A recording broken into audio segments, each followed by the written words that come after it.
संविधान में सिंधु घाटी का जैबू बेल था, संविधान के पार्ट 2 में गुरुकुल बना हुआ था, संविधान के पार्ट 3 में राम दरबार बना हुआ था, संविधान के पार्ट 4 में कुरुक्षेत्र में कृष्ण और अर्जुन का संवाद हो रहा था, संविधान के पार्ट 5 की शुरुआत गौतम बुद्ध जी के चित्र से थी, संविधान के पार्ट 6 में भगवान महावीर का चित्र था, संविधान के पार्ट 7 में सम्राट अशोक का चित्र था और संविधान के पार्ट 8 में हनुमान जी का चित्र था। लेकिन सेकुलरिज्म के कीड़े ने ऐसा काटा कि हमारे संविधान से भगवान राम का चित्र हटा दिया, हनुमान जी का चित्र हटा दिया, गौतम बुद्ध का चित्र हटा दिया, एक एक करके सारे चित्र हटा दिए। पार्ट 9 में राजा विक्रमादित्य का चित्र था, पार्ट 10 में नालंदा विश्वविद्यालय था, पार्ट 11 में राजा भरत, पार्ट 12 में नटराज के रूप में भगवान शिव, पार्ट 15 में गुरु गोविंद सिंह और वीर शिवाजी थे। पार्ट 15 इलेक्शन से रिलेटेड है, तो संविधान के पार्ट 15 में गुरु गोविंद सिंह का और वीर शिवाजी का, छत्रपति शिवाजी का चित्र इसलिए रखा गया था कि जब हम लोग वोट देने जाएं तो गुरु गोविंद सिंह को याद रखें और वीर शिवाजी को याद रखें, लेकिन उसको भी हटा दिया। फिर बाद में राजा भगीरथ का चित्र था, रानी लक्ष्मीबाई का चित्र था, ऐसे एक एक करके संविधान से सारे चित्र हटा दिए। और तो और छोड़िए, वंदे मातरम हमारा राष्ट्रगान था, बाद में उसको वंदे मातरम को भी रिप्लेस कर दिया गया। फिर एक के बाद कुछ ऐसी धाराएं जोड़ी गई जिससे धीरे धीरे हमें हिंदू कहने में गर्व की बजाय शर्म आने लगी। हम अपने आप को सेकुलर कहना ज्यादा अच्छा समझते हैं और अपने आप को हिंदू कहने में शर्म आती है। एक बात याद रखिए, सनातन का मतलब ही है स्वतंत्रता। दुनिया के और किसी रिलीजन में वो स्वतंत्रता नहीं है जो सनातन में है। आपको भोजन की स्वतंत्रता, आपको वस्त्र की स्वतंत्रता, आपको जीने की स्वतंत्रता, आपको सोने की स्वतंत्रता, आपको जागने की स्वतंत्रता, आपको व्यापार की स्वतंत्रता, आपको हर प्रकार की स्वतंत्रता जो मिलती है वो केवल और केवल सनातन धर्म में मिलती है। लेकिन आजकल कुछ लोग कहते हैं आने वाले टाइम में सनातन खत्म हो जाएगा। मैं रामलीला समिति, सनातन धर्म रामलीला समिति को धन्यवाद दूंगा। आज एक पुतला सनातन द्रोहियों का भी है और आप सब लोगों के सामने सनातन द्रोहियों का भी पुतला जलाया जाएगा।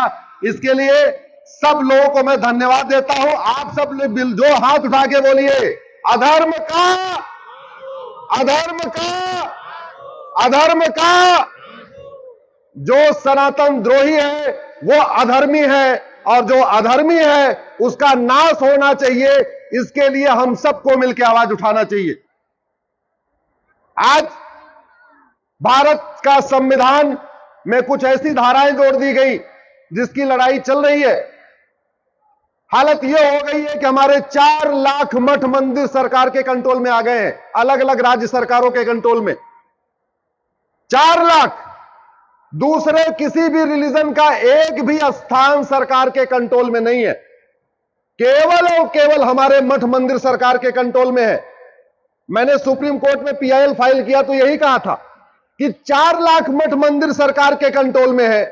अरे दूसरों का कोई एक स्थान तो आप कंट्रोल करके दिखाते। मठ मंदिरों को कंट्रोल करने के लिए 35 कानून और दूसरों के लिए एक भी कानून नहीं। मठ मंदिरों की 1 लाख करोड़ की प्रॉपर्टी पे राज्य सरकारों ने कब्जा किया हुआ है और दूसरों के धार्मिक मजहबी स्थानों पे कोई 1 रुपए की प्रॉपर्टी पे कब्जा नहीं। मुंबई में सिद्धि विनायक मंदिर सरकार के कंट्रोल में है, वहीं बगल में हाजी अली की दरगाह सरकार के कंट्रोल में नहीं है। यहीं दिल्ली में आपका कालका जी मंदिर कंट्रोल में आ गया और बाकी स्थान नहीं कंट्रोल में है। मुझे लगता है अब समय आ गया है, परिस्थितियां बदल रही हैं।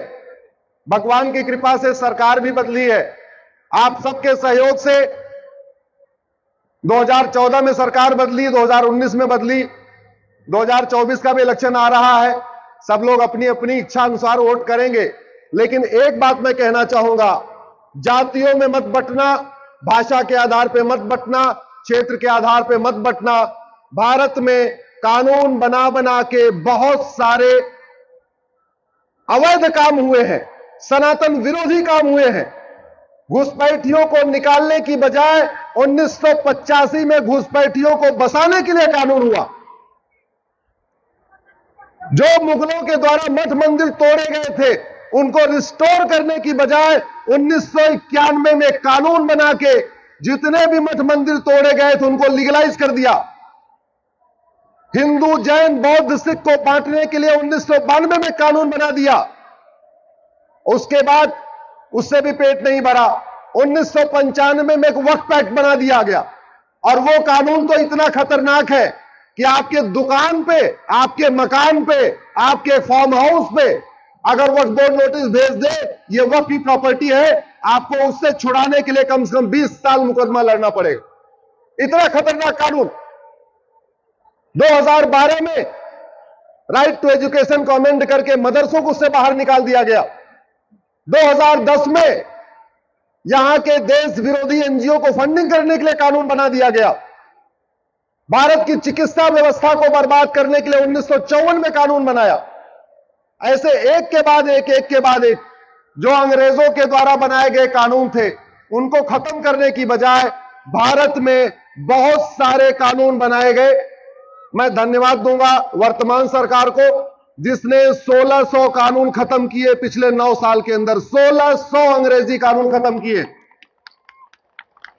और आशा है कि आने वाले 5 साल में सारे कानून खत्म हो जाएंगे। मैं कानून क्यों कह रहा हूं? कानून बहुत पावरफुल होता है। जो काम मुगलों ने तलवार के दम पे किया था वही काम अंग्रेजों ने कानून बना के किया।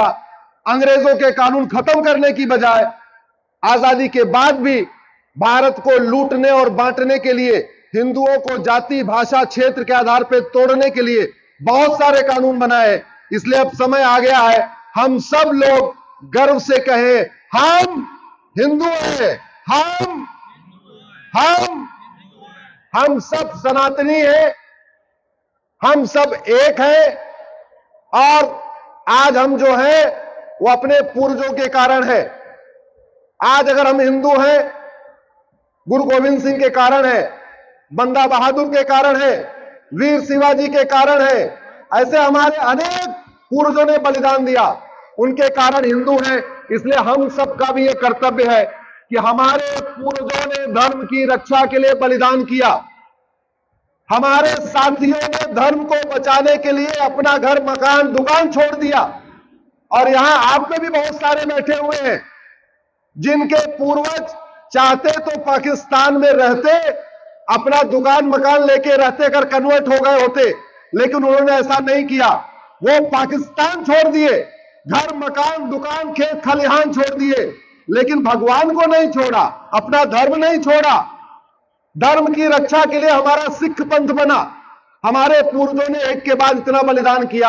हमारा भी ये कर्तव्य है, हम धर्म रक्षा के लिए आगे आए, मनसा वाचा कर्मणा धर्म के लिए काम करें। अपनी क्षमता के अनुसार जो जिस प्रकार से सक्षम है उस प्रकार से काम करें। मैं बहुत बहुत धन्यवाद दूंगा सनातन धर्म रामलीला समिति को, यहाँ के सभी सदस्यों को, यहाँ के सभी पदाधिकारियों को, और आप सबको जो आप सब इतनी बड़ी संख्या में आए हैं, आप सबको भी धन्यवाद देता हूं। फिर से एक बार बोलिए भारत माता की, भारत माता की, धर्म की, अधर्म का, प्राणियों में विश्व का। अगर मंच की इजाजत हो तो एक और नारा लगा देता हूं। 1984 में हम सब लोगों ने एक नारा दिया था, अब की बार 400 पार। और 1984 के लोकसभा चुनाव में 400 पार हुआ था। किसको हुआ था मैं उसकी बात नहीं करूंगा। 2024 का चुनाव आ रहा है, 40 साल के बाद ये मौका है। अब की बार, अब की बार, अब की बार, अब की बार 400 पार करिए और भारत में राम राज्य स्थापित करिए। अब की बार 400 पार करिए, जितने घटिया कानून बदलवाइए। अब की बार 400 पार करिए, धर्म की जय करिए, अधर्म का नाश करिए, प्राणियों में सद्भावना स्थापित करिए, विश्व का कल्याण करिए। बोले भारत माता की जय।